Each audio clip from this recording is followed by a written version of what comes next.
you have to act when it inspires you, right? Like it could happen at any time when you've got to work. It's like now all of a sudden I feel so I think something. This is where I differ from a lot of artists, where it's like I think it's actually really good to work when you're not inspired, because if you put yourself in that habit of only working when you're inspired, I think you could have dead space. You know what I'm saying? And again, I think there's a lot of stuff that I learned, and I never put it out, but there's a lot of stuff I learned from projects that I worked when I wasn't necessarily inspired, and I can take that into those seasons when I am inspired or when a new opportunity comes. And so I think like there's a level of it's like working out. Like you can't only work out when you feel really good. Like you have to work out when it's really hard. Love it. Same business, different day.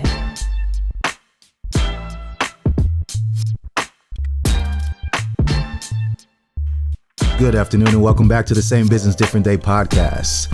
You know, I really wanted to start off by kind of talking about the reason why we started the podcast. You know, we want to hear the voices, you know, and the stories of the successful folks. And, you know, it's an opportunity for them as well to reflect on their life and their own work. And we want to allow others to look into the mirror and realize their own potential. Let me start first by introducing Alyssa Lee. Good. Great. How are you? I'm doing great. Having a good time. Good. Yeah. Good. Having a great time. Okay. Good. Yeah. and I'm excited about this guest today. We want to thank all of our listeners, right, for their good feedback. Yeah, we're getting a good following. We're getting good feedback. We're progressing as a show, as a podcast. But I think we also need to encourage our listeners to help us promote a little bit. If you like what you're hearing, if you hear something that you think, oh, I know somebody that could learn from this and grow from this, let them know about us. Absolutely. Yeah. Absolutely. Today is another special guest, a man whose reputation precedes him. And I am very serious about that. And that's not always necessarily That's not always good. a good thing, man. You know, sometimes I get nervous when people say that. You know what I mean? But in this case, I haven't heard a bad word said about you. And I've asked around. You know, you know, and George knew this would be a good interview. We've texted back and forth. We talked back and forth here and there, seen each other in passing. But one day he just come up to me and said, when are we going to do this? Let's just do it. You know, so if you're an artist or a creative on any level, this is the episode for you. George Coletrain, how you doing today? I'm doing great, man. Blessed to be here. Thank you for having me on. Very gracious of you guys to invite me on and let me hang out with you guys for the hour. I'm glad to be here. It's beautiful, Right. man. And yeah, let's do this. Let's do it. Let's Alyssa, tell us the rules and the reasons, Absolutely. please. So, George, we're excited to talk about what you do and dig into that. But first, we want to get to know you and your journey for how you got there. So we do what we call the reveal. Okay. And before we talk about what you do, we'll get to know you. Then when it feels right, Zeke will help us reveal. Very cool. Very cool. Yeah, I tend to ramble, so I'm going to keep this to the point. You know what I mean? Yeah, my name is George. I'm 29. I live here in North County, San Diego. I've been here now for the past 20 years. Where were you before? I was born in Virginia. My family is military family, Navy. And so actually the first almost 7-8 years of my life I spent overseas. Lived in quite a few different countries. Lived in Japan, lived in Egypt, Cairo, Egypt, Istanbul. In your younger years? In my younger years. Okay. Lived in Bahrain for a long time, for about 4 or 5 years. Wow. I know you definitely lived there because you pronounced it right. Yeah. And so, I spent the first, almost 9 years of my life overseas, and then came back to the States, moved out here to the West Coast, and been here for, like I said, about 20 years ever since. In Vista or where else in? Yeah, we've been here in Vista for 20 years. For 20 years. Yes, sir. Okay. How you like it? I mean, we're talking It's like cool, it's big city, big country. It's really big country. It's funny, man, because especially growing up, I didn't really have a sense of the United States, anything else. Like it was pretty much always overseas. It was living on base. Like that was my kind of my whole my whole view of growing up. And so moving back to the States, this was like kind of the only introduction I had to living stateside. And so it feels like home. It's a cool pace. You know, I do get to move around a lot, and work in different cities and different paces. But there's something really cool about North County, getting the busyness of certain things, but also just getting the laid back, go to the beach, hit the sunset. Like it's kind there's of that. It's a cool Yeah, in between. right, It's a right. cool in between. I mean, and really even to another level though, because there's the country part of it too, Yes, right? yeah. So it can really get slow. Yeah. You can find those real rural areas. Which I think is cool for us because a lot of my family, like my extended family, like they kind of live country, on the East Coast in North Carolina, South Carolina, where I'm. Okay. So whenever I go home, like I get that vibe, and it is a definitely kind of that really cool vibe and scene. But I need a little bit of noise, and I get to go down to San Diego when I need to, or LA, and get a little busy. But there's something cool about just coming home and you get to slow down. So which is cool. I really dig it. Did you get the opportunity to learn other languages living abroad? A little bit. So like I can, when some people are speaking, there's different dialects of Arabic, but there's certain that I can understand and pick up on. Like I know when someone is from Bahrain, and I know when someone's from like Saudi Arabia or from, some other countries, maybe Iran or something like that, but I can't speak them necessarily. And I was pretty young, so it's a long time ago. Yeah. It's nice to have an intro into different cultures. Yeah, it was cool. I mean, it's definitely a culture shock. Like I remember living in certain countries, and some of the rules and some of the things and how they applied were wild. And so you just kind of like, I think especially Americans have a very like tunnel vision. They think everything kind of revolves around us, which is just kind of American like. But when you get out there and you get to see and move and see different cultures and how people interact and stuff, you get to really realize how different things are. And I'm thankful for that. I'm thankful to being able to expose that when I was younger. I think it gives me a great appreciation for storytelling and things of that nature, because you get to think of things through a different perspective, which is really important in storytelling. You can't just think of what you know. You got to think about how other people would think about it, approach it, and that gives a more complete story. So I'm really thankful for the opportunity. That's a lot, and that's an experience that a lot of folks don't get to have, right? I mean, and it wasn't until I moved down here where I actually saw so many military families. People who had been a lot of places. I mean, but some of these folks, it was just like they just came from the South and they were here, but then they got to go to other places around the world, and they came back, with different experience, different people, different stories. Sure. So I think that's pretty awesome in itself. So so your dad was in the military. Yeah, I'm the only one in my family who didn't go in, actually. Okay. My grandma, I mean... you said your grandmother? My grandmother, my father, my mom, all my aunts and uncles. My aunt at one point in time was the highest female commanding officer in the Navy. Nice. I had an uncle who worked, he had worked in one of those like unmarked buildings in Langley. We didn't know what he did, and we were like, okay. So my whole family really was in service. My older brother did the Navy, and that was kind of, I remember seeing him going and being like, I don't think I want to do this. Okay. But so what age were you when you made that decision? Well, actually, what's funny is I almost did. I had around 21, 22, I had papers to do Navy Reserve, because I was like, I'll pay for my college. And I didn't really want to do it, but I was kind of like, it's the family thing, and there's definitely some benefits. And about 2 weeks before I was supposed to go to boot camp, I decided, this isn't for me. And so I'm really thankful I did that, because I know that recruiter was pissed. Deep down, I was like, man, this don't feel like me. But I think it was cool, because I did grow up in such a military family, so a lot of those things were instilled in me. I was heavily disciplined as a child, and I got to see the benefits of that. But that route wasn't for me. So it's my younger brother hasn't gone in, but I definitely was the one who broke that mold. I think my parents just talked about it too, because I think they knew that wouldn't have been good for me either. So what'd your mom do? My mom was also in the Army, and she actually got discharged. She like broke her back when she was in there, but now she does a lot of stuff with children and child development. And my mom's a boss. I ain't gonna front. My mom is a boss. Shout out to mom. My mom's a boss. I don't know if she'll listen to this, but she's a boss. And now she actually works for the DA here in at the Vista Courthouse. Okay, so she's in an unmarked building too. Yeah, I don't know what she does. She's one of those people to where if I ever was to get pulled over, I'd be like, hey. I might want to check my mom first, though, you know what I'm saying? You'll be seeing her in the morning. Yeah, for sure. Was there anything else that so military obviously had a big influence growing up, but was there something else that you aspired to be, thought, ooh, it would be fun to have that job? I was always involved with sports growing up. I think a lot of the things that make me who I am today came from sports, teamwork, the idea of discipline, pushing to get better. My goal as a kid was to play every sport once. Great. I wanted to play every single sport once. Got pretty close. And basketball was definitely my favorite sport. Played football as well. Played baseball.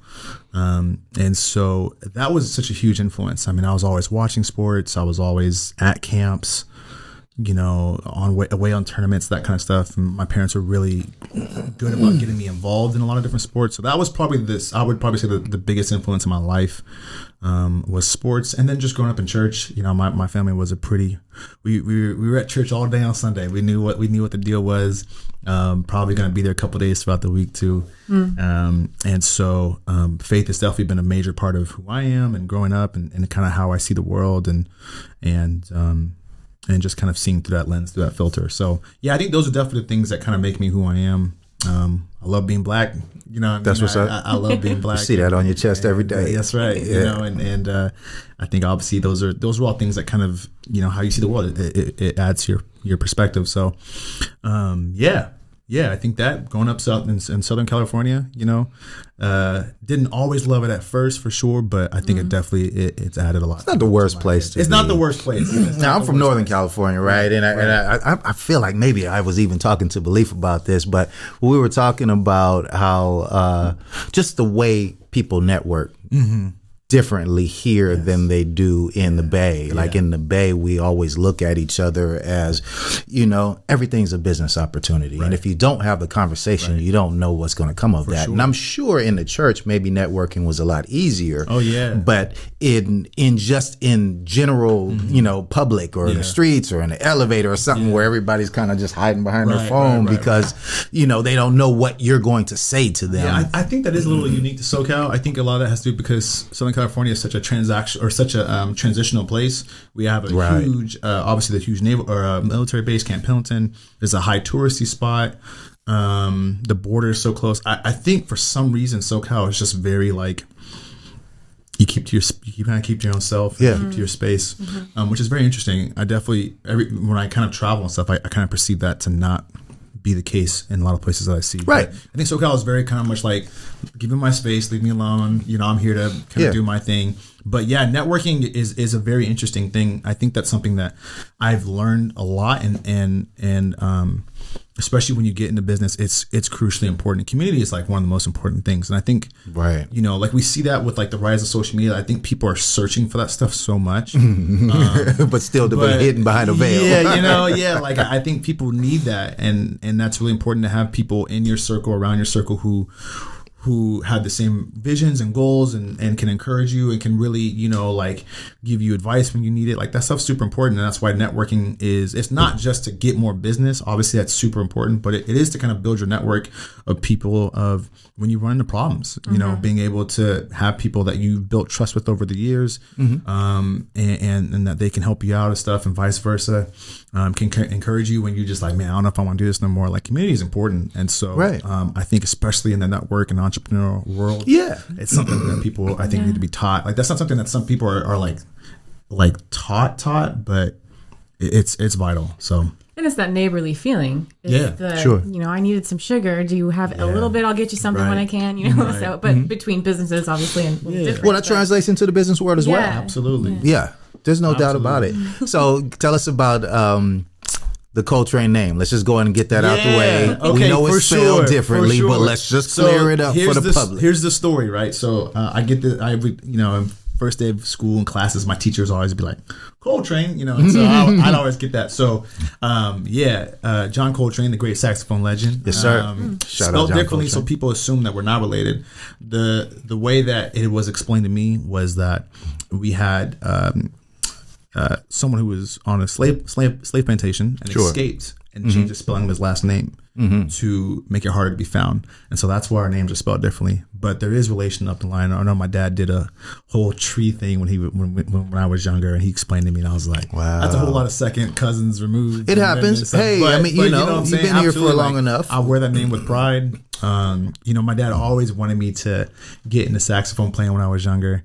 It never took. I love music. Music is my first love. I think it's it's kind of the first filter I see when I look at art is sound and music. And so I love music. It's absolutely my first love. I have like 3 or 4 of his records on my wall. We still play. I play it for my son now. Gotcha. And so, yeah, there's a lot of pride in that name for sure. And I wear it with pride.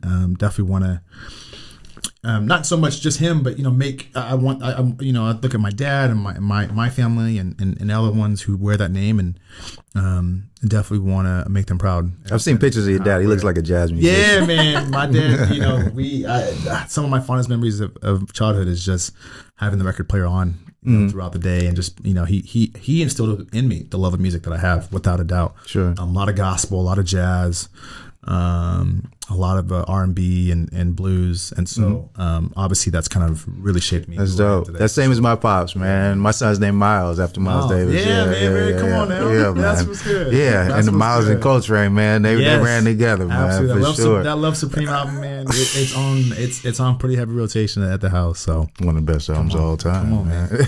Speak that. What was the plan, man? I mean, I'm sure you had. I mean, even though you came from with an artistic perspective, right? And you decided not to go into the military and so forth, but you still had these goals, these ideals. Or were you just living life? I mean, because when we think about these young entrepreneurs out there who are growing up, they're going through these times, right? You're navigating so much, and heck, nowadays we talk about. I think you talked about your dad just kind of banning social media, right? Some of these people can get social media famous. They never have to leave their house, right? Totally. So what were you thinking in, the age of where these folks were, right? And where could your business aspirations go? The Vista Chamber of Commerce is a proud supporter of the Same Business, Different Day podcast.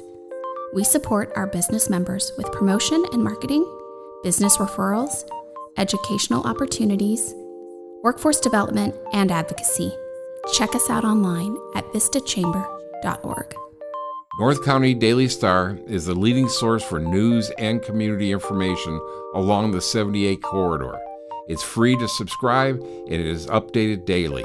Look for us on your mobile device or computer at ncdailystar.com.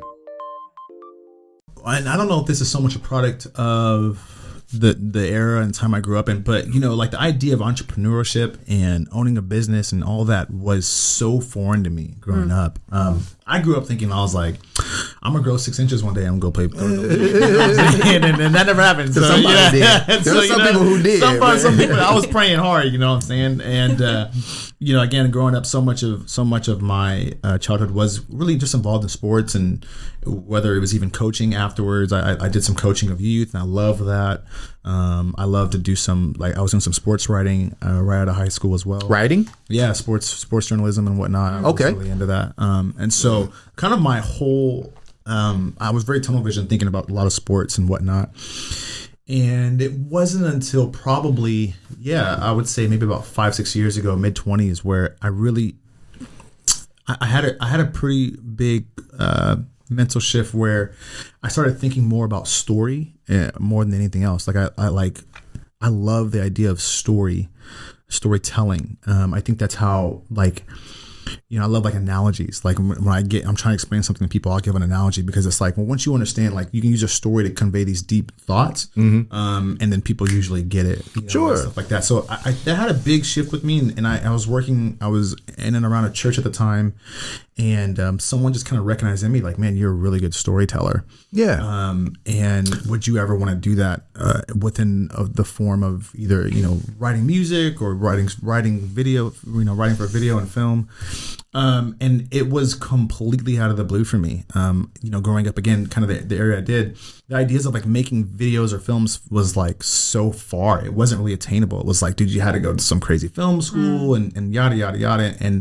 And so obviously with kind of the shift within cameras and online stuff in the last 10, 15 years, that's become a lot more accessible with YouTube and social, Instagram and everything, so on and so forth. So one that like I had that aha moment of like, oh yeah, I could totally do that. I feel like I just fell in love with that and just never really changed. My dad growing up, oddly enough, like my dad picked up photography when I was in high school and was like a pretty big, he did like wedding photography and stuff like that. And he really wanted me to help him out with that, come to the business and help him out. And I hated it. Oh my God. I was like, please don't ever ask me to do that again. And I did I did some photography. No, but wait a minute. What was the hard part? What was so wrong? I did not. You didn't want to see all those people happy? No, I just think there was a level of like, I think to me it was so business and so transactional. Sure. That I didn't understand the idea of like telling someone's story through photos. And for some reason though, video, it made sense because there was so much. Again, I think part of this had to do with my love for music. He's getting ahead. Yeah. Is he getting ahead? Right. Is he getting ahead? Am I getting ahead? Oh, I'm sorry. I'm sorry. It. Just give me the signal and I'll rein it back. You know what I'm saying? But I my love for music, and I think understanding how sound and pace really helps storytelling in film, I picked that up and I feel like I've never looked back since then. So yeah, but he also reminded me when you talked about analogies, man, because there's nothing. I mean, Alyssa's an English teacher. We talk about communications, right? My English teachers hated me in high school. Right? You think they did, but you probably had a perspective that they're like trying to wrap their head around. I'm pretty sure they hated me. You in a class clown? Yes. Okay. Yeah. Okay. Well, at least you admit it now. I did. I actually, at one point in time, I was in a private school, a Christian school. My mom worked at the school, and I remember it got so bad where they wouldn't even send me to the principal's office anymore. They just sent me to my mom's office, and that was way worse. I was like, no, send me to the principal's. I'll go there. That's fine. Don't send me to my mom's. But yeah. Beautiful. How about mentors? Do you think artists need mentors? Oh, absolutely. I think. I don't know why this is, but I think there's definitely, especially now, there's kind of this idea of doing it alone and kind of proving people wrong and all this. And there's like a badge of honor that people sometimes wear from this idea. I think we see it like a lot in music and rap culture of like, I came up on my own and look what I did. True. And for sure, like, there's a perseverance that's it's a great story. It's a great story, but did you really, were you raised by wolves? Most people didn't really, but like that's not something that's not sustainable, and that's not really good for your mental health and whatnot. So I think that mentors, I wish people would talk more about that. I wish people, when they get to a certain step, there's an emphasis on mentoring back down. Because when you open a door, when someone opens a door for you, you should hold it open for the next person. Right. And so I think that one of my favorite phrases is like, when you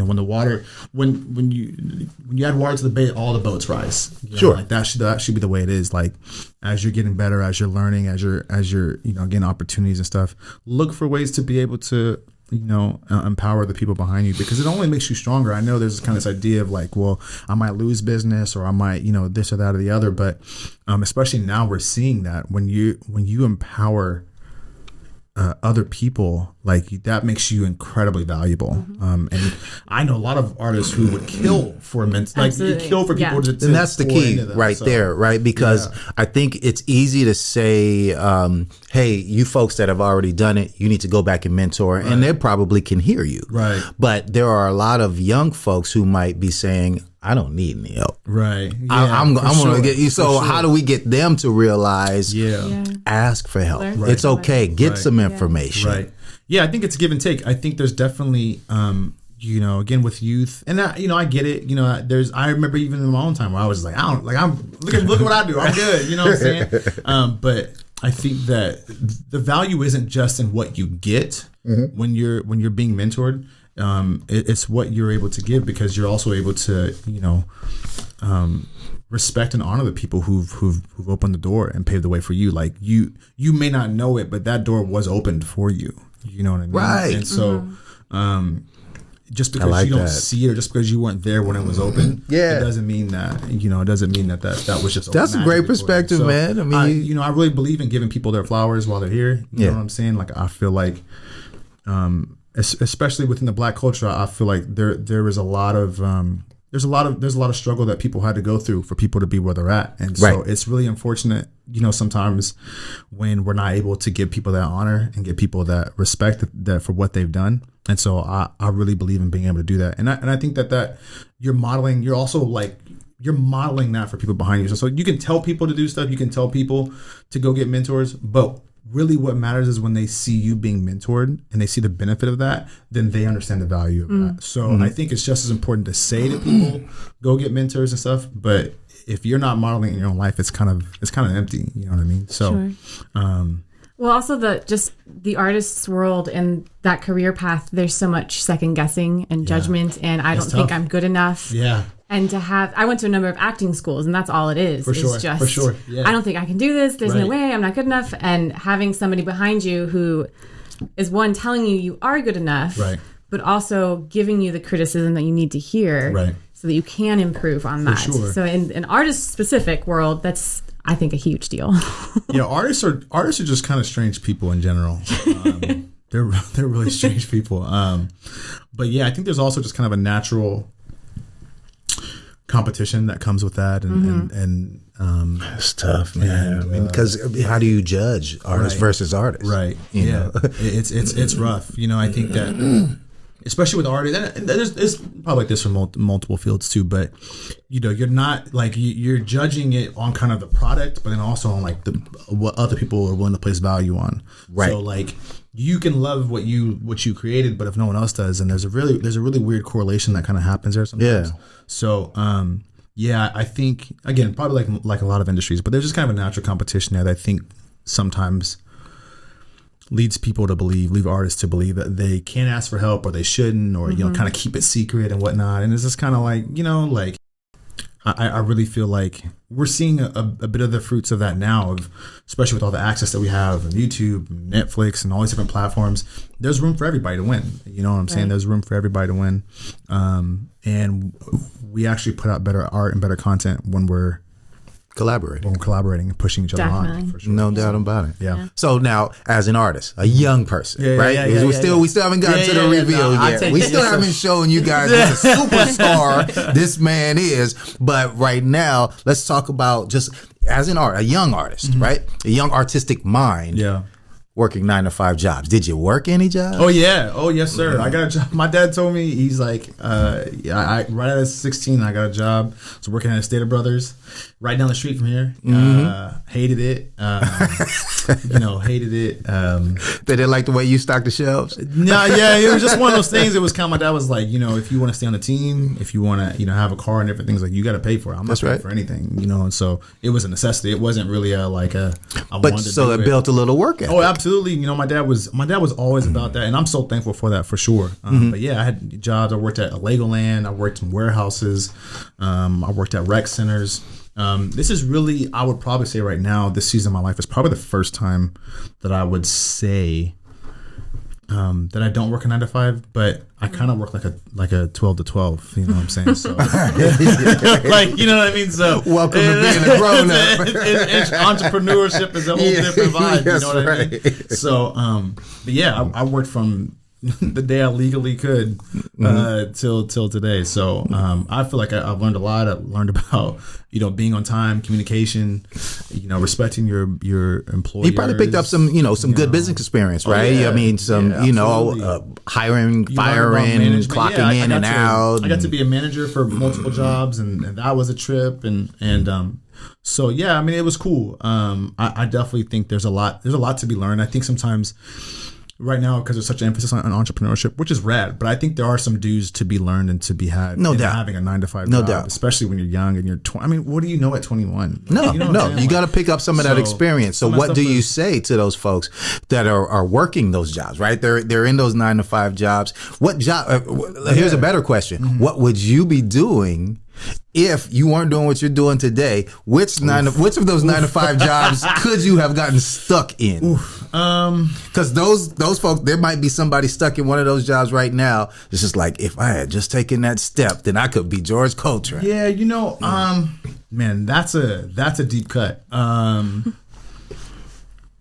Same business, different day. Yeah, I get that plug in there. You get a little like air horn in here that says shout that out every 5 minutes. It says it. Yeah, I think you got to learn to cherish that season. I think almost all the jobs that I had, I pretty much hated them all. But I'm thankful. Them all? Yeah, like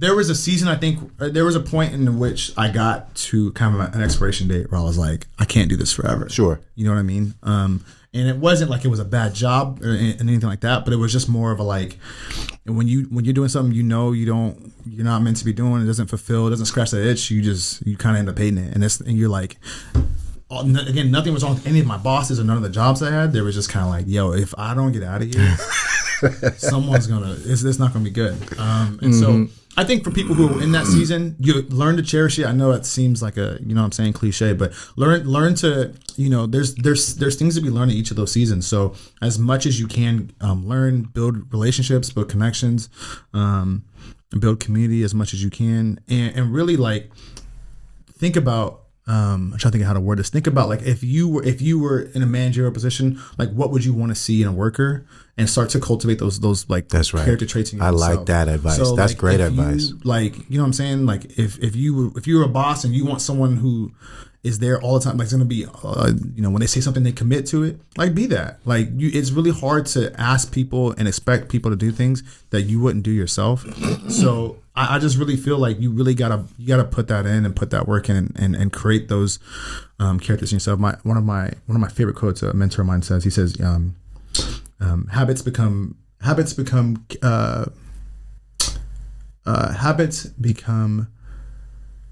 oh man, I gotta get it right. Habits become character.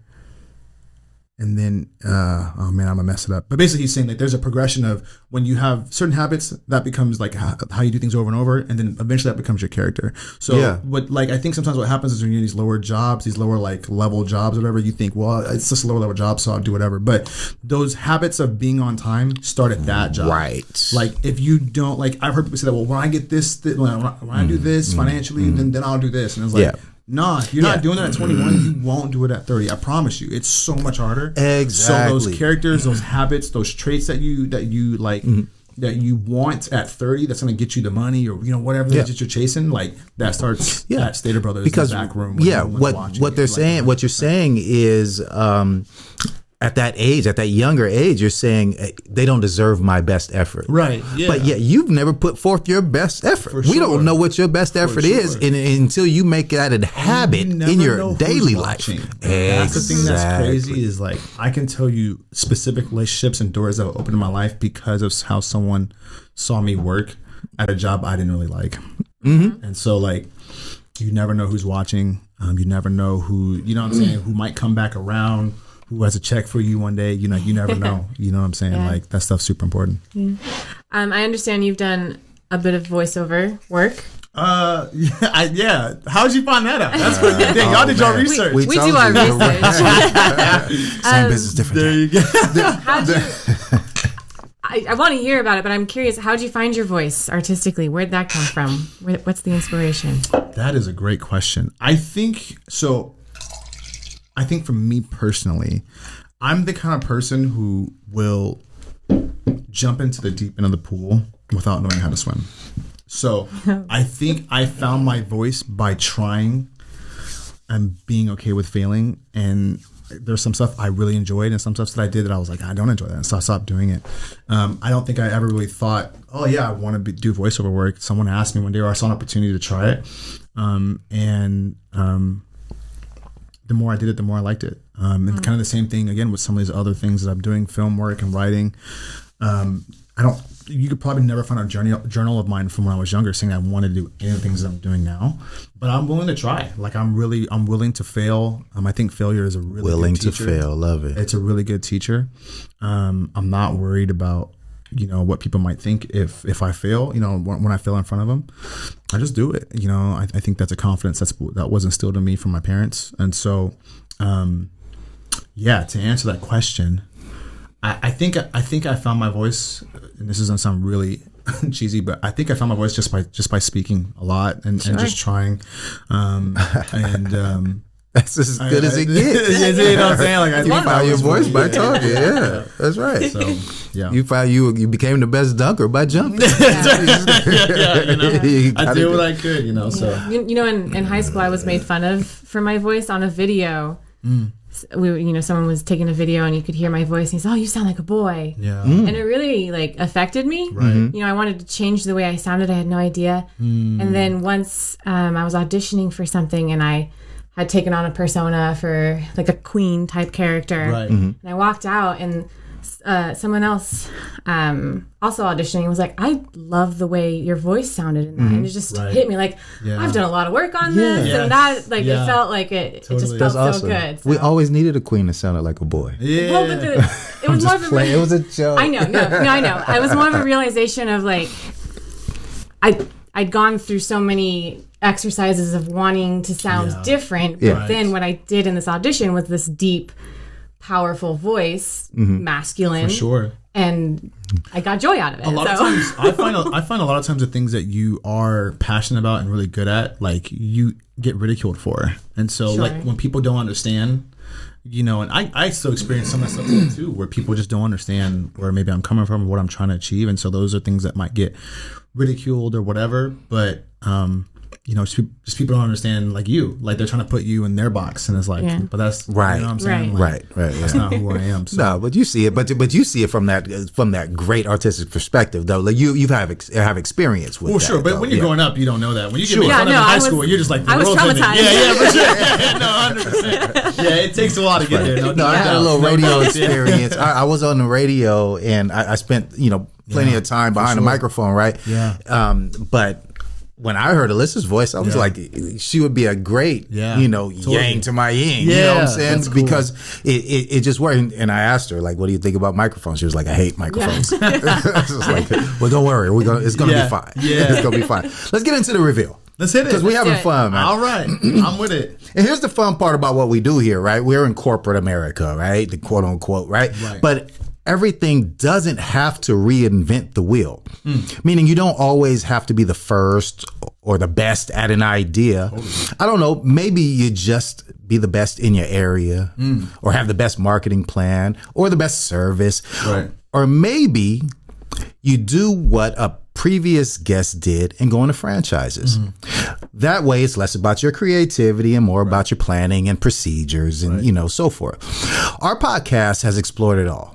But there's always more because business controls America. So now we're here in another one of the infinite business models, the artist. Yeah. Sure, there are millions of artists, but none can see what you see, just how you see it and how you portray it. 100%. And that in itself can be a business. George Coletrain is just that. When you're scrolling through your favorite pictures and videos, it's possible that George is the one that took them. When you're watching a great short like Black Joy is Magic, Come on now. George is the one who directed it. Ladies and gentlemen, let's reintroduce you to George Coletrain. Hey, there we go. Yeah. There we go. New Year's resolution. I Okay. saw that. Okay. I want to be more than a YouTuber, period. Just shut it down, right? What is a YouTuber, first of all? Yeah, well, I think for me, I had such a preconceived notion about what they were. I wasn't on YouTube early.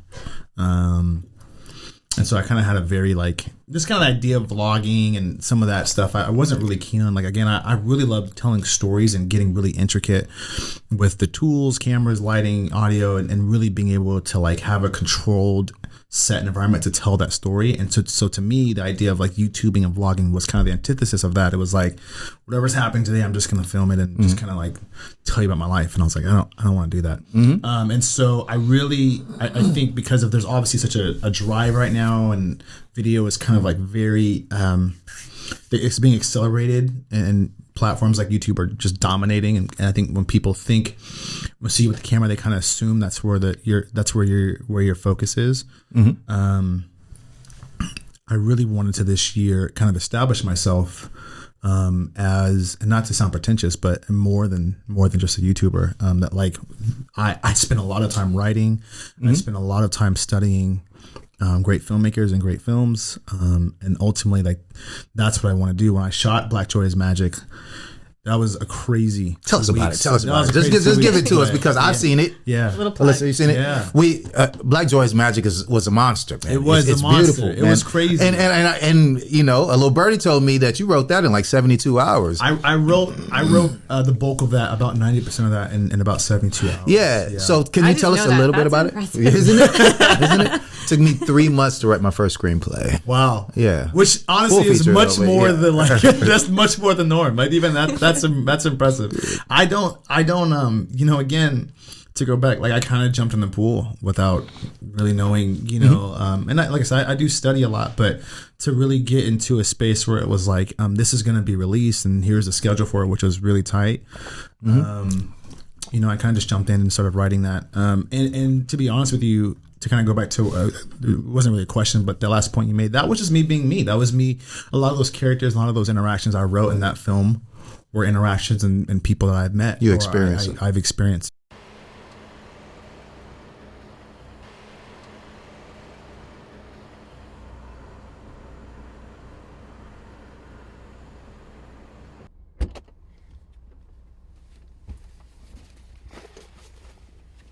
Devontae?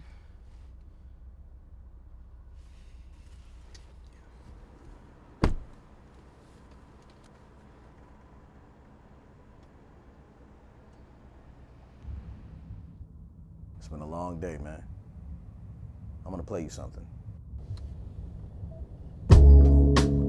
I don't know about you, but when I woke up this morning, I thought today would be a great day. I mean, yesterday was fine, but today, I had joy. And you probably don't know that you have stolen it from me. You robbed me of my joy. As the influx of information bombarded me, your guilt, your thoughts, your ignorance dripped on my timeline like an IV filled with poison. And I tried to stop the consumption. But as soon as I got to work, I got hit with the same thing. My joy, my black joy disappeared. Now you see me, now you don't. I wish I could be as elusive as Black Joy, but I'm forever caught off guard while you think off beat, missing the timing. You may think your thoughts are weightless, but they're actually heavy. Have you ever been given something heavy when you weren't expecting it? It can make your knees buckle, make you short of breath. Timing is everything. I didn't even know I needed the time to grieve. Not till I was alone. I felt free. Then abracadabra, you introduced me to my nightmares to make conversation. I've came to the conclusion that black joy is magic. At the end of the day, what you got, they can't have it.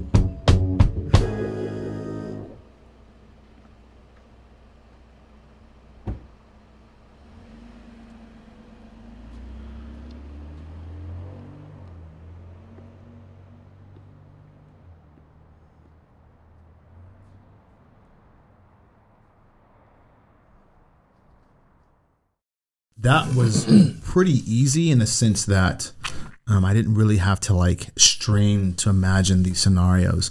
You know, it was a blessing. It was a blessing that so many people found resonated so much with the film. You know, like that's ultimately, you want to be able to tell a story that people resonate with. And so to be able to see that response was really great. And super thankful for Glenn and the team for allowing, like, just, I mean, it was a crazy experience. That those 2 weeks were crazy. I didn't sleep a lot. My wife was holding it down with the baby at home. And she was a trooper. And, but those, I mean, it gave me life. Like those 2 weeks gave me life, and I'm already like looking forward to the next one. And All right. It was great. It was great.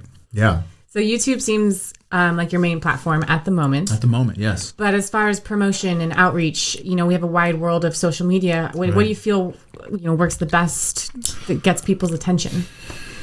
That's great. I think what YouTube has done has kind of turned the eye away from big corporate machines. And I won't say turn them away, but it's just widen it to you're able to see more and more people and artists kind of own their own platform and own their own, not only their own voice, but their ability to kind of share the way that they want to. And so I really feel like ownership is the best way of doing that. I think, it's cool to be able to have platforms like YouTube or Netflix or whatever, so on and so forth. But if you're able to almost own your own platform and share from that, I think that's really great. If obviously that's not something that everyone's is allotted, but I think that's definitely a route that we're looking forward to kind of pursuing. We're able to see a few of our contemporaries do similar things. And I think that the internet's a big place, and it allows for a lot of ownership to be able to be had, and if you can build an audience and build people who are loyal to you and you have their trust, they don't have to watch you on Netflix; they'll watch you wherever. Right. And so, I think ownership is definitely the angle that we can see some of that stuff happening. When someone else owns your voice and owns your platform. Like you're always at the mercy of someone else, and that's tough, And that goes back a little bit to what we were saying earlier, though.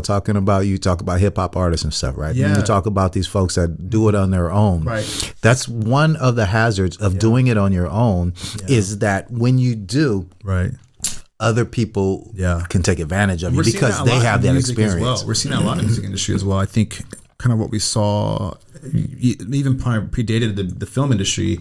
We've seen a lot more artists go independent. We're seeing a lot more artists kind of do things collaboratively and still be able to make it, still make lots of money, still be successful, be able to put out their own music. So I think we're kind of seeing that trickle onto other industries as well, especially film, where you don't need this massive, Sony or whoever to make a film. You can do that on your own now, which wasn't always the case. And that's no slight to those companies, but sometimes if you have the ability to do it on your own, it's cool to own your own thing. So that's definitely something that we're excited about. And have control of it. If you own it, you have the control. Nobody's telling you didn't meet this expectation. Right. Absolutely. That's cool. Yeah. Let's talk about the work ethic of an artist. People talk about writer's block, and I don't feel like it today. I'm too tired. I look weird. But at the same time, it's not a 9 to 5. Like you said, it's 12 to 12. You've been 12 to 12. Yeah. So, how do you keep yourself on top of things? How do you keep yourself honest? This is where, again, I've got to give so much honor to my parents. I think my parents were they were so instrumental in just instilling work ethic in me and an understanding. Again, like it's okay to fail. I think a lot of times, especially with artists, some of those hesitations are they're from external pressures of like, well, I'm not, I have writer's block because I'm afraid like this isn't going to sound as good as I want it to, or whatever the case might be. And honestly, it's a craft. If you're an athlete or whatever, like you just shoot, and if you miss, like you keep shooting. My coach used to always tell me, shoot or shoot. You know what I'm saying? And so, like at the same time, as a filmmaker or artist or whatever, like just keep going. Like if you don't like the song, write it, put it out, and then ask yourself, what did we learn, and what are we gonna do different next time? Like progression is really important. If you're not getting better, someone's probably passing you. And then again, not that you're competing with other people, but you don't want to stifle yourself and give up opportunities to get better because of whatever the case is. So I think work ethic is really important, without a doubt. I think not just important, but it's almost like you have to act when it inspires you, right? Like it could happen at any time when you've got to work. It's like now all of a sudden I feel. So I think this is where I differ from a lot of artists, where it's like I think it's actually really good to work when you're not inspired. Because if you put yourself in that habit of only working when you're inspired, I think you give up. You could a lot have of dead opportunities. space. You know what I'm saying? And again, I think there's a lot of stuff that I learned, and I never put it out, but there's a lot of stuff I learned from projects that I worked when I wasn't necessarily inspired, and I can take that into those seasons when I am inspired or when a new opportunity comes. And so I think like there's a level of it's like working out. Like you can't only work out when you feel really good. Like you have to work out when it's really hard. And, Love it. Hey, say that again. That's I think where you get to you get stretched when you move in uncomfortable times. Like it's you don't get better when it's always comfortable. And so I think with artists it's tough, and again that's why I say artists are in such of a weird space. And I think it's actually really good to work on stuff, even if you're like, this probably won't come out, or this isn't up to the standard that I want it to be. It's still good to work, and there's it's good in like taking rest and understanding your rhythms and how you produce. All that is kind of there's definitely important lessons to be learned there as well. But work ethic transcends inspiration. Like I know lots. Like I would say I'm not the most creative person in the room 9 times out of 10, but like I feel pretty confident I'll outwork just about anyone in the room.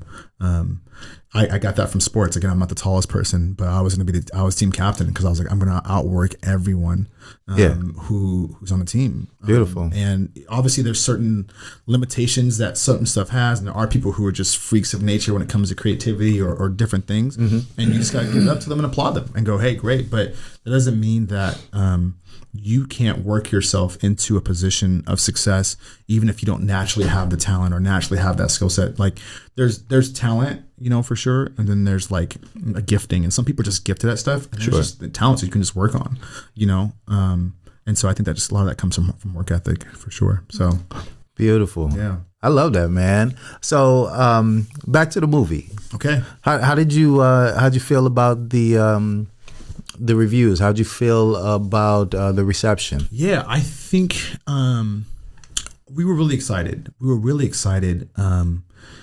I think it was pointed to a very specific audience, and I think the audience that we wrote it to responded really well. And so that was really encouraging. That's great. I think there was a lot of people who didn't like it, but the more conversations we have with those people, you realize it wasn't meant for you. Sure. And so I just had conversations with people where I just go, hey, yeah, honestly, it probably just wasn't meant for you then. Like I feel a little different. I feel like it's meant for everyone. For sure. But you accept, Right. You accept reviews on both sides because, like we were saying earlier about social media, they watched it. Yeah. You got some more eyes on it. Maybe they can tell somebody else about it. Maybe it's not meant for them, but maybe it gave them some piece of it. Maybe gave them some perspective. Sure. I wish it was longer, man. I loved it. I absolutely loved it. What's funny is it was only supposed to be, I think it was supposed to be 12 minutes. And it came out to like, I think 21 something, a little under 22 minutes. Black Joy is magic, and, guys. That's what we're talking about. Look it up. Yeah, we're excited about it, man. Yeah, we love the way it came out. It was such a like. You shooting film or digital? I'm shooting digital right now. I would love to get to a place to shoot film. That is I grew up in the 90s. I grew up watching on film. That's the way I feel like film should be shot. But yeah, we're shooting on Black Magic cameras at the moment. But honestly, man, you can film on anything. And be good with it for sure. If because you're that type of creative. That's man. Yeah. I mean, look, the tool is the tool, and obviously, like they matter for sure. But the artist is the. You know what I'm saying? Like the artist is the most important part. So I tell people to create no matter what. I talked to Beleaf yesterday. Yeah. Yeah, I had to ask him for a couple of little questions. Oh man, now I'm worried. No. It's all love, man. Actually, one of my favorite things about what he said about you is that you fell forward. Which sounds like a lot about what you're saying about jumping into the pool, right? Jump in the deep end, figure out how to swim. Yeah. So how do you receive that when somebody says that, I like working with him because he's not afraid to fail. They don't take that and say you're fired because you fail. Right. He says, I like working with him because he tried. Yeah. I think, again, that even goes to, that work ethic thing. Like that wasn't, I don't even know if that was always a true statement about me, but I think that's something that I definitely worked into my character over the last 10 years. And again, a lot of that comes from my parenting and different things of that nature. But I think that's something that I do work really hard at, is being someone who's not afraid to try, not afraid to make mistakes, but then like learning from them. Like I think so much of the stuff that I've learned from mistakes. I can point to a project where I was like, that was where I made that mistake, and I learned to never do that again, and I learned to improve on that, and then just be able to bring people along with you on that journey. One of the things I'm really proud of as a person is being collaborative and being able to bring in as many people along with me as I fail. I think sometimes when you're able to do that, you're able to kind of be courage for other people. Like, Yeah. if you see me fail and not be afraid to do that, I think that gives people a little bit more freedom to do that themselves, and it builds camaraderie, it builds community to do that together. So that's very courageous, actually, because as a leaders sometimes they don't want to fail in front of others. Yes, but you took it out there, and you took them out there and say, look, I'm going to show you how we can be good or how we can be bad, but we're going to keep moving forward. Yeah, absolutely. That's beautiful, man. I really respect that. Yeah, you know what I'm thank you. saying? That's a sign of a good leader. And I know that you learned that. I'm sure you learned it in the young age. I'm sure you learned it in the church. I'm sure you figured. Absolutely. Yeah. Absolutely. And shout out to your parents again, man, because they obviously have raised a great man. Oh yeah. I mean, I see that in my mom. I see that I see that in a lot of my family, to be honest with you. So that's just a product. That's a product of my childhood home, because I don't think I would have done that naturally without them. So what do you find most rewarding about your work? Ignoring squeals and warning lights on your car is not a good way to lower the cost of owning it. And going without essential business insurance is not a good way to save money in your business. What we know for sure is doing either will cost you more than you will save in the short and the long run. With YourInsurancePlace.com, you can trust a specialist to help maintain your cars and avoid major expenses. Business owners should look to business insurance specialists when it comes to finding competitively priced, quality insurance coverage for their businesses. At YourInsurancePlace.com, we specialize in workers' compensation, general and professional liability, employment practices and cyber liability, property owner policies, and bonds for most types of businesses. YourInsurancePlace.com knows that we can help. If you're uncovered, need to lower the cost of your current insurance, or need better coverage, we can help. YourInsurancePlace.com has been helping businesses for close to 40 years. If you need a quote on your insurance, call us now at 858-569-8100 or find us at YourInsurancePlace.com. We are business insurance specialists ready to help. Hi, I'm Jeff Fox, founder of StarFox Media. We're a digital marketing and video production company that focuses on serving small businesses here in Vista, California. We have the team and all of the equipment necessary to produce, film, edit, and distribute your podcast to as many people as possible. For more information, you can reach out to us via email at info@starfox.media or give us a call at 760-385-3117. Let StarFox Media help you tell your brand story today. The San Marcos Chamber of Commerce is the voice of business in San Marcos. With over 50 years of service to the community, we continuously evolve to meet the needs of our members and help solve problems. Our strategic plan is based on 3 pillars: advocate for our members and small businesses.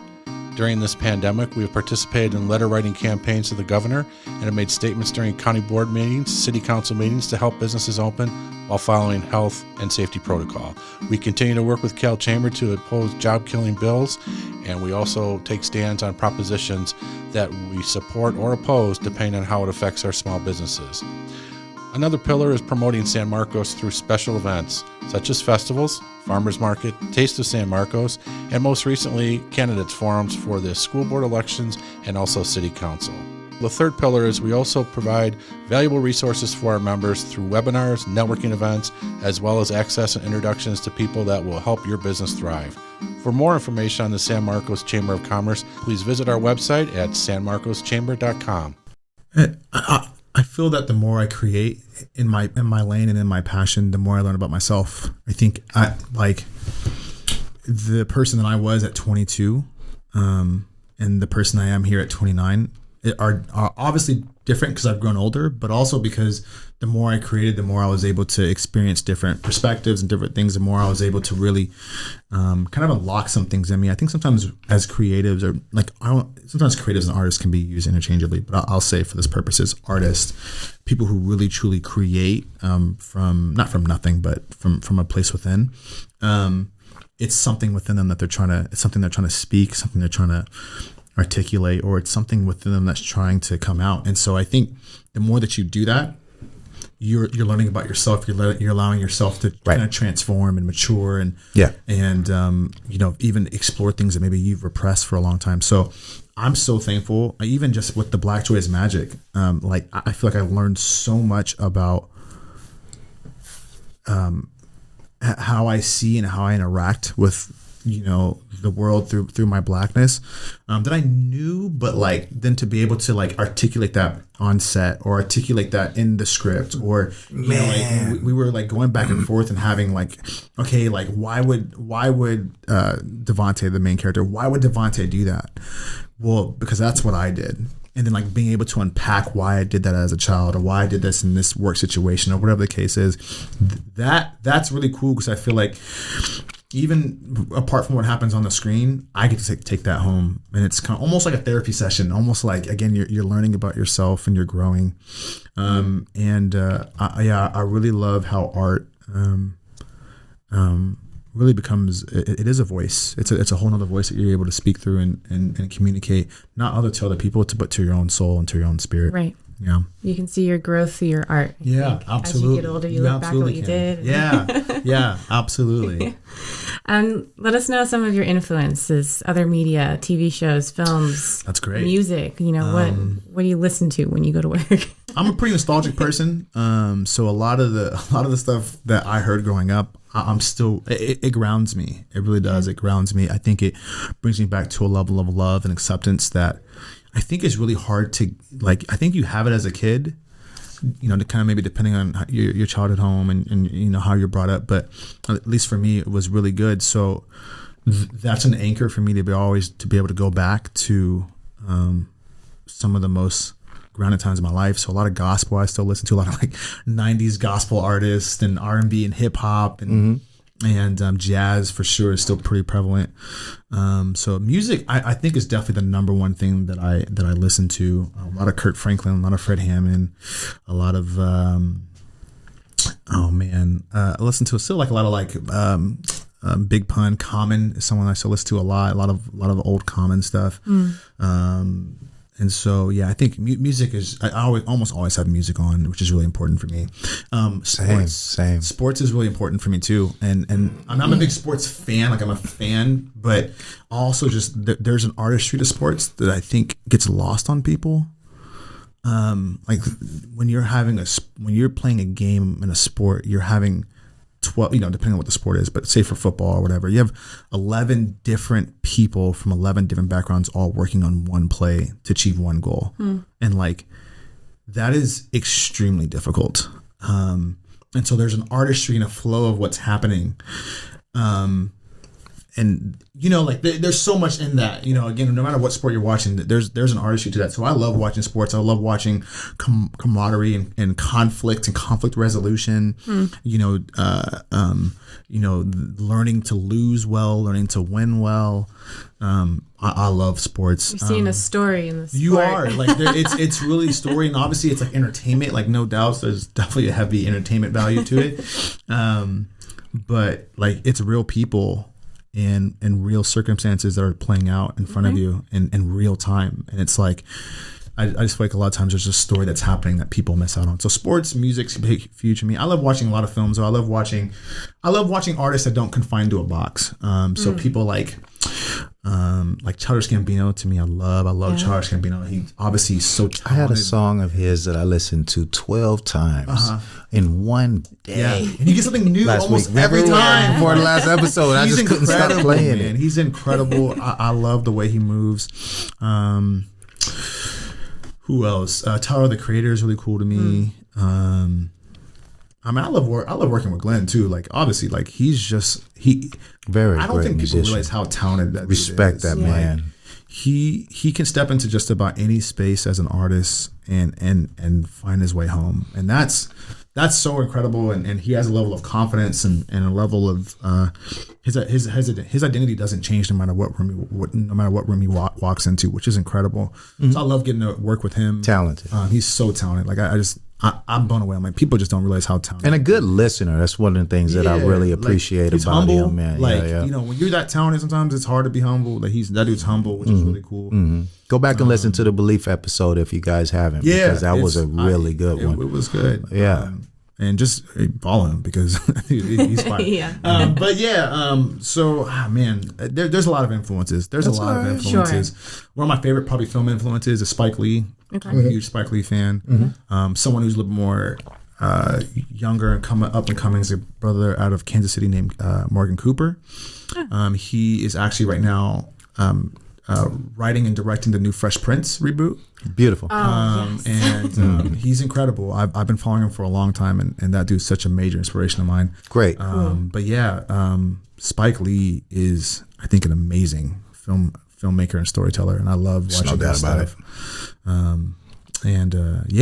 Yeah, there's a lot. I could probably go on for a long time, so I won't. But yeah, that's all right. I mean, you know, what I'm saying, we all grew up on different TV shows. We just kind of wanted to hear a little bit about what you watched, You know what's funny? and what inspired you. What's funny for me is like, so I actually grew up in a pretty strict home growing up, and I like never, like the first time I ever went to see a movie in a movie theater, I think I was 14 years old, and I remember being like, what? Like, it was like it was like my eyes were opened. And so, you know, like, I feel like film and TV have such a like impression on my life, and I love, you know, there's a balance of like staying productive and working, but I love just being able to stay and sit and watch certain things and just try and learn and be like, what am I feeling right now?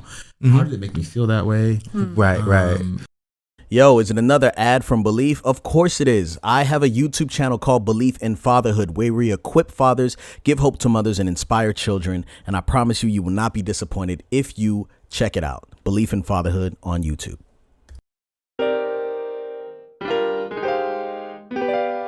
You need insurance, and you need YourInsurancePlace.com as your brokers. And I'll tell you why. They have access to hundreds of carriers, and we're never left without results. Not even the hard-to-place risks. A good insurance broker is a problem solver. Our team is dedicated to getting you covered. Take time to shop with YourInsurancePlace.com. Save money. Get protected. YourInsurancePlace.com. Filming during a pandemic, what was that like? Oh, a lot of testing and a lot of, right? Because that's when you filmed it during this whole. We luckily had a lot of we had a connection that had some testing on site, which was incredible. And it was, I'm not gonna lie, it was a distraction. It was something I had to fight from being a distraction, because I feel like when you're on set, at least for me, I'm like the protector of the story, keeper of the story, and so you have to, like, you're trying to stay in the story, you're trying to stay in all these different elements, and you gotta remember to keep your mask on, and you're trying to talk to someone but they can't hear you, and so there's so many things I feel like were easy to kind of derail the momentum that was happening. And so that was difficult. It was difficult, I think, to kind of, on more the mental side, I think it was very difficult mentally.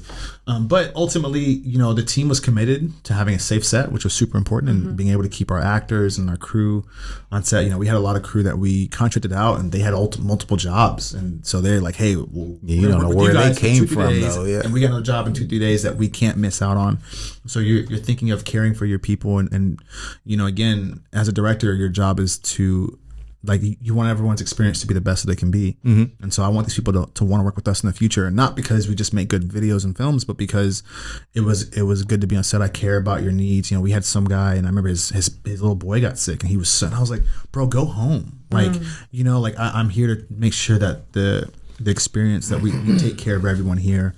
And so, yeah, like it's really important. Like, even if you have this great film, but no one on set, you know, people on set didn't enjoy their time there, like, as a director, I failed. And so I feel like the sacrifice that we had to make in some of those areas to make sure that everyone else felt safe and we were able to get the job done. So it worked out, and the team was committed to it. Dallas, our I don't even know what we'd call her. She was everything. She was the producer. Yeah, she's the everything. She was the everything. Yeah. From Dallas to Glenn to the rest of our team, Jed and everyone, all the PAs, they were really on it, and they were all committed. I think when you have a team that's committed, it holds you accountable, which is super rad. So it was difficult. I ain't gonna front though. I bet it was difficult. Yeah. I bet it was difficult, but you pulled it out, and you had an awesome product that came out of it. Yeah. We won't leave it out. You're a new father. I am a new father. Yeah. How long does that period last? You still count. Okay, man. You got teenagers, so you a new father. Very cool. Has it changed your perspective at all? Or on your heart? Oh yeah. Your vision. That's a whole podcast in and of itself. But yeah, you're a proud father. I'm a proud father. I love my boy, man. He makes me so proud. I see a lot of me in him, but I also see a lot of himself in him, which is cool. I don't want to make a copy.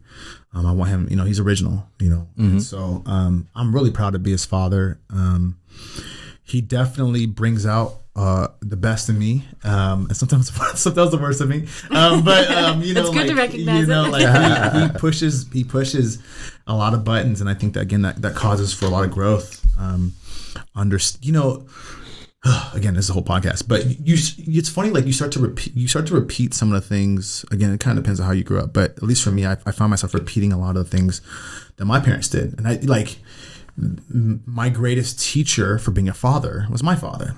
And obviously this is the first time me being in this space. So I find myself doing things and I'm like, why did I do that? And I'm like, oh, my dad. Like I totally copied my dad. And as a kid, I hated when my dad did that. And you start to just gain so much love, deeper level appreciation for your parents and how hard that is and how much of a sacrifice it is to still, give your 100% and just being a husband, being a worker, being a friend, and all these different other areas. But obviously being a father is so important. And so, that level of sacrifice is a lot. And so, he's an adventurer, which is super dope.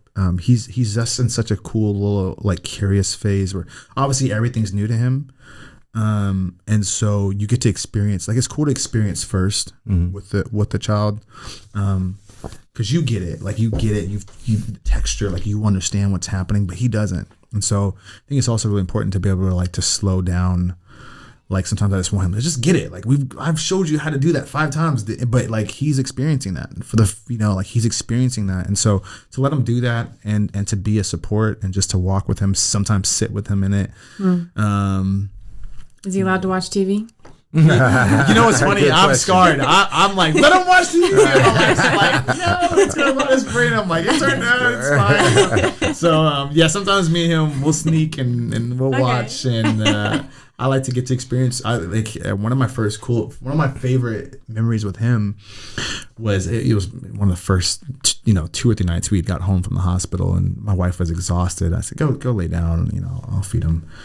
And one of my favorite movies is Star Wars. I'm a Star Wars fan, so I just sat on the couch and he's asleep. He's not. And I'm like, we're gonna watch Star Wars together, And so to experience the things that you love as a person, as a man. And woman, to experience some of those things with your child, I just feel like that's just a level of connection that. You think that will affect you artistically, though? What do you mean by that? Just, do you think that him, the inspiration that he's given you, the perspective that you see the world, do you see it differently? And do you try? Because I know that you work with Glenn's kids too, right? For sure, right? Yeah, and so you get to see this growth, you get to see this beauty, and do you see in any way a different lens? Yeah, I think I'm evolving. Obviously, as a person, I'm evolving, stepping into fatherhood, and you're seeing things. I see things that he's experiencing. And I'm like, oh wow. So I think as I evolve, I think that's a new filter I get to put on. Yeah. Being a father, and it happens. It's subtle. Like I don't think Not yet. Yeah, I think It's not big yet. It's not. It'll like get bigger. Necessarily. That's My guess is it'll get bigger. Yeah, I think so. Like I definitely think that there's a level of that's really cool, and it just kind of gradually happens. But for sure, I mean, I'm evolving. I think I see things, and there's a deeper understanding of love and commitment that I think I understand now. Awesome. That you just can't understand that. I love it, man. When you don't have a kid, you just can't. I love it, man. And so when you realize of like this thing is completely useless, like it doesn't give me, like it's not like he's paying bills, you know, like, you know, is poop and eat, you know, but like your love is just unconditional. Like that's just something you is just I didn't understand until 19 months ago, you know. And so well, congratulations. Thank you very much. It's something one of the things I'm most proud of in my life. So that's good. Yeah. Going back to business. Yes. We're gonna do something we call it the dollar store. Okay. And I'm curious, you know, this podcast could be for people just starting out, not a lot of money. Totally. And so what's something that you've bought in your professional life that was less than $100 and you've found it to be just so incredibly useful that you didn't expect it to be? You're surprised. Coffee with someone else. Okay. No, like take people out to coffee, pay for their lunch or their coffee or whatever. Like, time. Like time is super important. And so if you see someone in your life who's on the trajectory of where you want to be in 5-10 years, buy time from them. Okay. Buy time from them. Hey, I'll buy you lunch. I'll buy you coffee. Give me half an hour of your time and come ready with questions. I love that, man. It's a little networking, a little I business. just learned something. Yeah, I'm gonna do it. I feel like, you know, and especially in an industry like film, like things are changing so fast. So you can buy stuff and in 3 years it's obsolete, you know. Mm-hmm. But like knowledge and experience and community, companionship, it's a little bit. You just can't. You'll never. That well will never run dry. So yeah, I would say. I think time in general is just the most important commodity we have. So if you can get time from someone else who's farther ahead, or you know, like they're able to speak into your life and give you advice, do that. Like do that and offer to, like, if you know, this is specific to like film sets or whatever, but be someone who's really rad and doing something. Hey, I'll come and for free and be a PA on your set. Like, let me just try and be around and learn from people, because experience is just the greatest teacher, without a doubt. And everything else that you can buy, they're great, but you know, they'll fade. You know, they'll fade for sure. Love it. Yeah. What's next for you?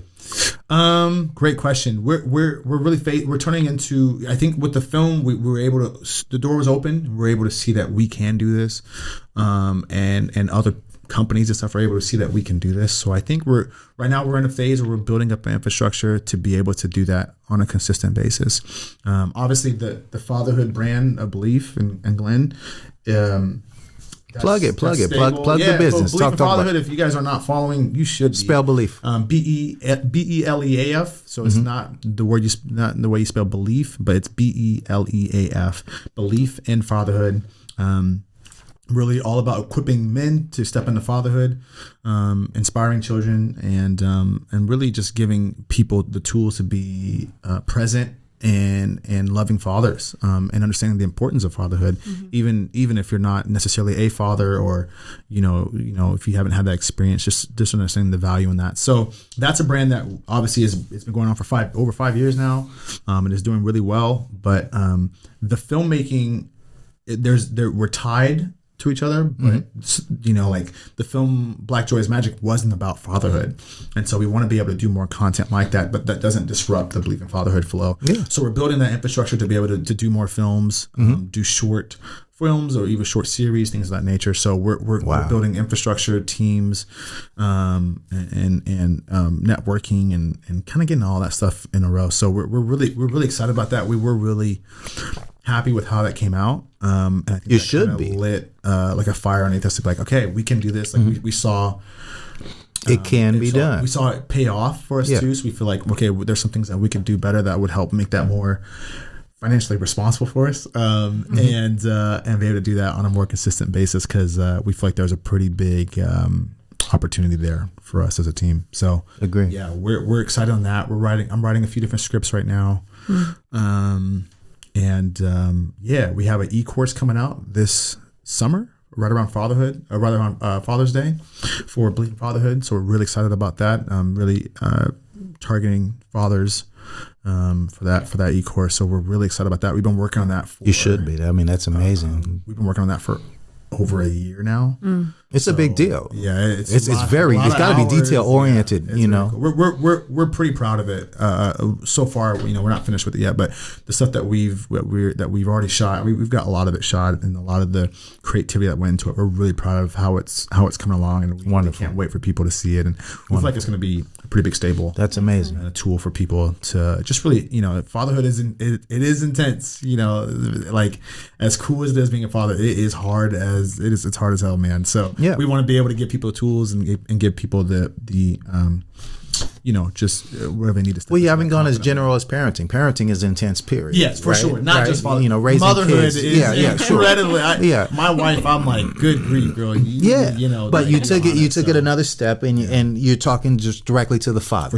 For sure, and that's what we really want to help equip. We feel like there are a lot of tools out there for motherhood, and we feel like women are doing a great job of supporting one another and giving tools and for fatherhood, we saw a lack of that, especially surrounding Black fatherhood. And there's kind of this persona about Black fatherhood that we feel like wasn't necessarily always true, and where it was true, we wanted to break that and give tools to be able to fix that. So I love it. These are our attempts in our ways to be able to improve that situation. If you're going to complain about something, like, you should do something to fix it. And so if they do, then the mothers benefit. Right. Absolutely. Yeah. I mean, we believe that family is foundational. It's one of our core beliefs at Beleaf In Fatherhood. Family is foundational.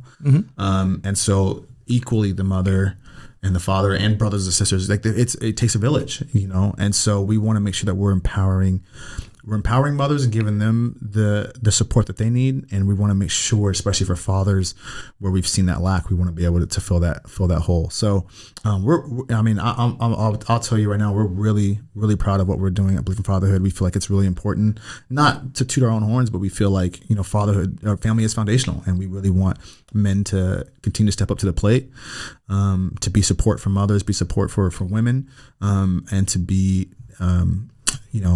to be there for their kids and support and raise them, and so we're proud of that, and we're looking forward to a lot of cool things coming up for people to see. I'm really happy you took the time out for this conversation. I'm glad that y'all invited me. I'm glad, this is the longest we got to speak, man. Very cool. This is perfect, man, and this was great. Yeah, I'm humbled. Really was, man. Truly, I'm humbled that you guys had me out here, and very gracious of you guys. You're a great dude, man, and you got a lot of important things to say. Any more advice to our listeners?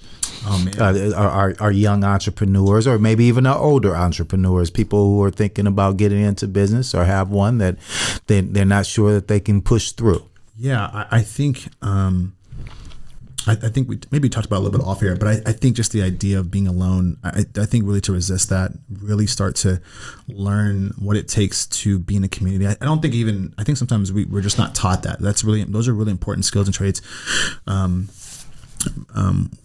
Being in community is hard work hard at it, be a contributing member to a community, and learn to love on people and give people the honor and respect that they deserve, younger and or older, and never stop learning. Just never stop learning. I think there's this kind of idea of like being a professional, like once you're professional, like you're good. Like there's always something to be learned. There's always something to get better at. There's always someone else to gain perspective from. Never stop learning. Never stop I like learning. that. What I really like about what you're saying though is other than the P word professional, there's the P word profit. And a lot of folks, when they think about business, all they're thinking about is the profit. But you're saying, let's learn. Yeah. Don't just be looking for profit. Don't just be looking to be professional. Right. Look to learn, because that experience is going to get volumes it's down all the a part road. of who you are. Your professional self isn't apart from your at-home self. It shouldn't be. I mean, there's obviously separation of work and play, sure. Like the way that you are in your office and your business dealings, and you're killing them, man. That's the way it should be at home. So you're killing them, man. Across the board for sure. Killing them, man. We appreciate it, man. Black joy is magic. Thank you. Listen, it translated what many of us feel. It turned it into visuals. Yeah. And even at the silence, there's some silence at some points, but it speaks volumes. Yeah, So sure. I mean, that's how you know you're dealing with an artist. Listen to the whole thing. Thank I don't you. care how many minutes it is. Listen to the whole thing. But we're talking about the man who's not just behind the camera, but he's also the voice. So give us the voice for a second. Give us the same business, different day. Throw us the voice. Throw us the infamous voice. Man, George Coletrain. Shout out Same Business, Different Day. Same business, different day. My name is George Coletrain. Thank you for joining us. My man. See you next week. That's right. Contact info, Alyssa. Yes, George Coletrain is easy to get a hold of. Check out his YouTube channel. You can check out the Black on Black podcast. And then YouTube, Instagram, and Twitter, all at George Coletrain. That's COLETRAIN. You're right. Come on. Gotta love it. That was a great episode. Thank you. Thank you for being here, man. Sure, very cool. Beautiful. Let's take a picture.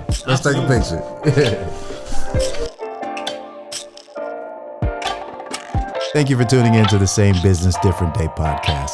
Special thanks to StarFox Media for video production and James Russell for music production.